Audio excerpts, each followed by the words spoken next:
Merry Cinemas, everyone. I am Peter A. DeLuca, your boy, your host. I am AKA the sketchbook world champion, but I'm just a guy living in Philly, podcasting about movies, and we do a couple annual events. We do Thanks Flicking, 31 Days of Dread, and now we're at Cinemas. I don't have any ideas for New Year's. I'm trying to get them, but either way, the show's going to continue. Let's rock and roll. Let's do this. It's Muppets Christmas Carol starring the great Kermit the Frog. Let's do this. But really, everyone, thank you for joining me. Thank you for hanging out. Quick update.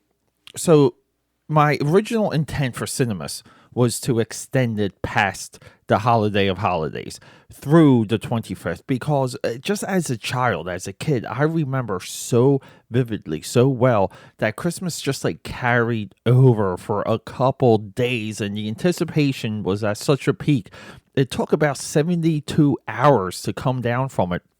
And then it's like you go to your friend's house, you see what they got, they come over to see what you got, like the play dates and all these other things, all these like post-Christmas activities are all a part of the holiday. And again, Christmas is epic. It should always feel epic. It should always feel big. And that's where we are with this. The Muppet Christmas Carol. The movie that was destroyed by Home Alone 2. Kevin McAllister. We spoke about that with our last episode 348. And Disney, I guess, like expectations were, this movie had a really wide release. Look it up on Wikipedia, but I'll just give you the briefing. This movie was supposed to be a smash. It was supposed to be an instant holiday classic. Now, here's the funny thing. The movies that are modern day, that I feel like are classics, some of them are there, some of them are still brewing, but it takes a long time. It really does. I mean, people still debate if Scrooge should even be on like Scrooged should be even on like a top 10 list, and 1,000,000% it should, because I don't think there's few movies that capture that spirit. And Scrooge, Muppets Christmas Carol, the Jim Carrey Christmas Carol, also, the computer generated one, which was also on my list. Like these movies, it's all the same, but they're all different, and they all have a different angle, and they all portray the Christmas spirit differently, but the message is always there. And the message is there is that I guess we have to stop being an a-hole and start living life and being in the moment and knowing where we are. Now, this is all like Eckhart Tolle, okay? This is all like the power of now. Scrooge, Ebenezer over here needs to learn that lesson. So we have all kinds of wonderful formats. Christmas Carol, Charles Dickens, Robert Zemeckis once said in a interview while he was promoting his own Christmas Carol movie that Christmas Carol could be the very first time travel adventure. And I guess that makes sense, but it's also alternate reality time travel adventure. So, I look at that stuff very differently. That I think they're different. Because Back to the Future, one is Back to the Future, right? Like he goes into the past, he goes off. Well, we only have a snippet of that alternate reality. So much so we forget the alternate reality by the end of the movie. I spoke about this at length before on this podcast. But then, like, Back to the Future 2 is an alternate reality. It's an alternate future. It gets very confusing. But I get his point, and I do agree with you, Robert Zemeckis. Yeah, so what do we do? Like, why am I choosing to talk about this one and not the George C. Scott or the Patrick Stewart classics? It's because this movie is on a rising tide. More and more people, there's people of a generation, 90s kids that are growing up tracking down this movie. You don't have to do much to track it down. Just subscribe to Disney Plus. But they're getting a hold of this movie and they're watching it and they're showing it to their children. And they're getting a little bit older and they're rebroadcasting it. This is how movies today come up. Now, we have Elf. Oh, excuse me. Elf, which is, really becoming that's the next Christmas story. Everybody is like always on board with Elf when it comes to the holidays. The sense of humor in Elf isn't I wouldn't say it's not classic, and always doesn't carry over. A lot of the jokes and a lot of the beats in Elf can go over someone's head. With that being said, it's still one of the best. And in my eyes, look, I already spoke about Krampus. Krampus is definitely should be adding value to the Christmas viewability, to the Christmas spirit, to the necessity of that becoming a holiday movie. Year after year, it should be inching away. Very similar effect to Trick or Treat. Same crew that made both movies. Also, the Bryan Singer crew.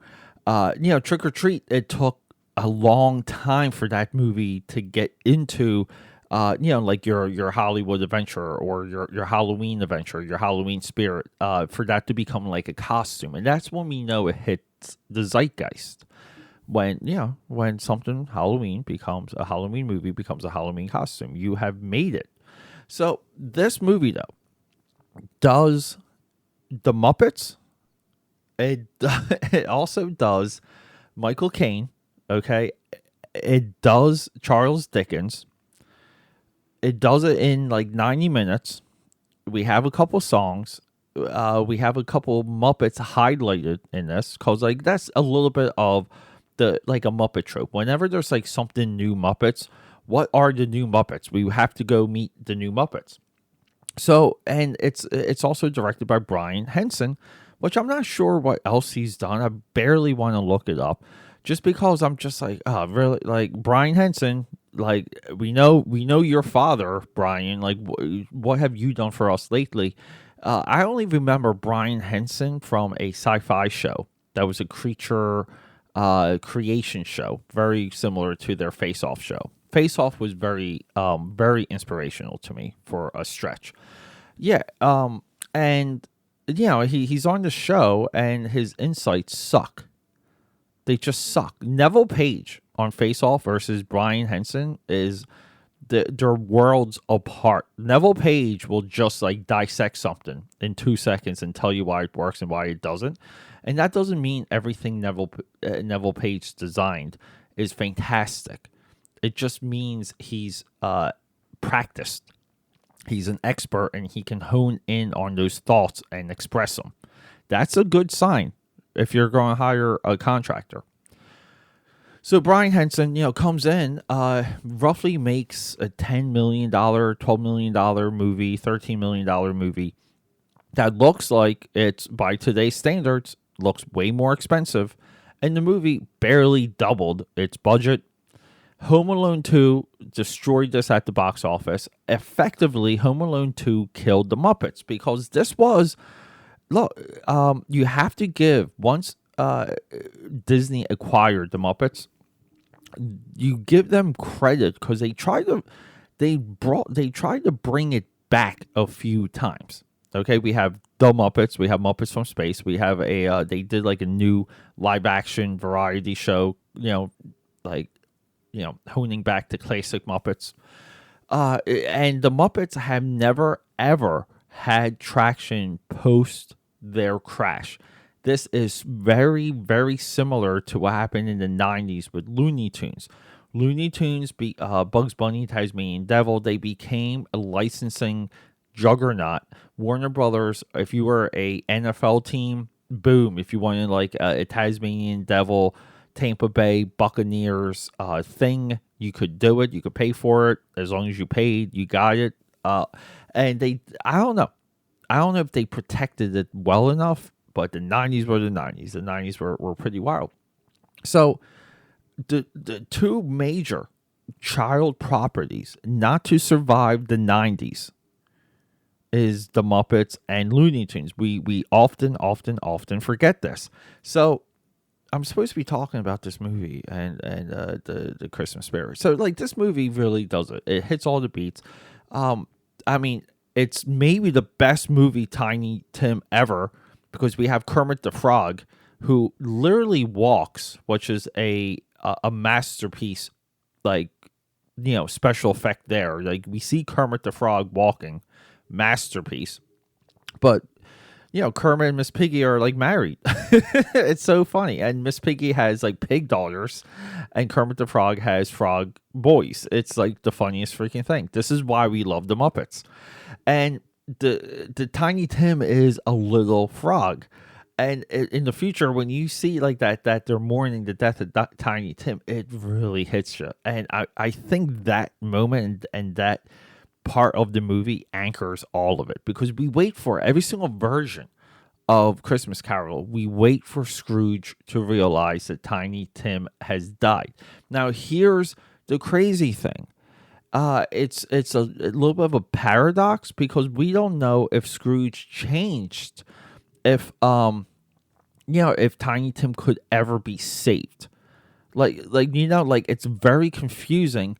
But I think the idea, and we get some of this, like with Scrooged, like the Bill Murray movie, where if we're joyful, if we celebrate the holiday, if we're all about being together and sharing time together and appreciating all of that, okay, we can transcend, and we can actually maybe through positivity and love force a change, force something, prevent something. And maybe that's a part of what saves Tiny Tim, but we don't really know. Like, it's a very wide open idea, but it's low hanging fruit, and it's easy to fall into those ideas and kind of like love them. But yeah, so everyone, the Muppets Christmas Carol is coming for you to be a constant holiday classic. Be warned, be on the lookout for it. But at the end of the day, if I were to put on a Christmas Carol, it would be this one. The thing I have to say about the Jim Carrey one, which I feel is because it's CG, like it feels like it's of the time, okay? But that movie it's like a 3D Christmas movie, like thought experiment starring Jim Carrey. That's meant to be on the big screen, because there's so much screaming in that, and him falling. It's just too much. But those are your 3D shots that sell. That's one of the reasons why I just was like, I was going to do a whole Christmas Carol like run. I was going to do like 5 separate Christmas carols, because I can just sit down and talk about all of them. And I'm just like, like this Jim Carrey one almost upsets me, because it's really designed to be a gimmick. Even though, like, are we really focused on what's happening, or are we just making a gimmick here? It's tough. I hate to boil things down to that level of simplicity, but that's just how I feel, and that's where I'm at. And for anyone that listens to this podcast, we're all about long form conversation. So anyway, look, everyone, the point I was getting at earlier, let me kind of come full circle. I was intending to carry these movies over for a stretch. Okay, I was going to do at least 6 to 7 more episodes. I'm canceling all of those. Maybe I'll discuss them at episode 350, but I wanted 350 to be a definition, a proclamation, an outlook, and a mission statement type episode. So, on my website, which I'll discuss, on the website, it's going to be classified as a podcast like event or podcast news. Okay. Or milestone. It's under podcast news and milestones, because I just feel like the timing's there, and holy crap, like I even like I'm dealing with COVID drama now. Like it finally took a year, but now I'm like getting affected by COVID. I don't have COVID, but you guys know what I'm talking about. But everyone, thanks for hanging out. I love you. Merry Christmas, and just remember that this holiday is about who you're around, okay? And that's it. And that can even change from year to year. There's nothing wrong with that idea. But hey, let's rock and roll, and let's do this.